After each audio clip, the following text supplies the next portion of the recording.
എന്താണ് തൃശ്ശൂർ ഇത്തവണ തേക്കിൻകാട് മൈതാനത്തേക്ക് നമ്മൾ കപ്പും കൊണ്ട് പോവോ? ഉറപ്പായിട്ടും നമ്മളെല്ലാവരും ആഗ്രഹിക്കുന്നത് നമുക്കൊരു ട്രോഫി എടുക്കാൻ പറ്റണം. ഇപ്രാവശ്യം തൃശ്ശൂർ ടൈറ്റൻസ് നല്ല ടീമാണ്. 20 പ്ലേയേഴ്സിന്റെ സ്ക്വാഡ് ഉണ്ട്, നല്ല സ്ട്രെങ്ത് ഉണ്ട്.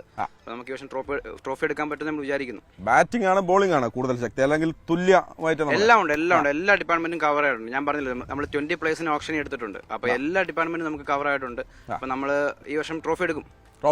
ഓക്കെ, ക്യാപ്റ്റൻ ആരൊക്കെയാ? നമ്മളൊന്ന് ടീം കുറെ ആളുകളെ ഞങ്ങൾക്ക് അറിയാം. ഇതാ ഇമ്രാൻ, വരുൺ, ഷോൺ, ഇവരൊക്കെ നമ്മൾ കഴിഞ്ഞ രഞ്ജിയിൽ നമ്മൾ കണ്ട മുഖങ്ങളാണ്. പക്ഷെ അതിനപ്പുറത്ത് പുതിയ താരങ്ങളുണ്ട്, പഴയ താരങ്ങളൊക്കെ ഒരുപാട് ആളുകൾ, ആനന്ദ് ഉൾപ്പെടെയുള്ള ആളുകൾ അവിടെ ഉണ്ട്. അപ്പൊ ആരൊക്കെയാണ് ഈ സൈഡ്? ഞാൻ ഇവിടെ തുടങ്ങുന്നത് നമ്മുടെ ബോളിംഗ് കോച്ചാണ് ഷായിക്ക. ഒരുപാട് കേരളത്തിന് കളിച്ചിട്ടുള്ള നമ്മുടെയൊക്കെ സീനിയർ പ്ലെയർ ആണ്. നമ്മുടെ ബോളിംഗ് കോച്ചാണ്. നമ്മുടെ കീപ്പർ അർജുനയൊക്കെ. ഓക്കെ, നമുക്ക് 2 കീപ്പർമാരുണ്ട്. അപ്പൊ അതിലൊരു കീപ്പറാണ് അർജുനയൊക്കെ. നമ്മുടെ അടുത്ത കോച്ച് കെവിൻ ചേട്ടൻ അതുപോലെ നമ്മുടെ ഒരുപാട് സപ്പോർട്ട് ചെയ്യുന്ന ഒരു കോച്ചാണ്.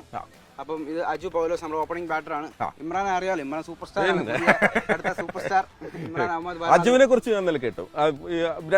രണ്ട് അജുവും പിന്നെ വേറൊരു ആളും കൂടെ ഉണ്ടല്ലോ, അരുൺ പോൾ. അൺഫോർച്ചുനേറ്റ്ലി ഇഞ്ചോർഡ് ആയിട്ടൊന്ന് സർജറിക്ക് പോയി. ഈ 2 പേരുകളും നമ്മുടെ തലയിലുണ്ട്. ഓക്കെ, അപ്പൊ ഇത് വരുൺ, ഈ 3 പേര് നമ്മുടെ രഞ്ജി ട്രോഫി സെമി ഫൈനൽസ് കളിച്ച് നമ്മുടെ അഭിമാന താരങ്ങളാണ്.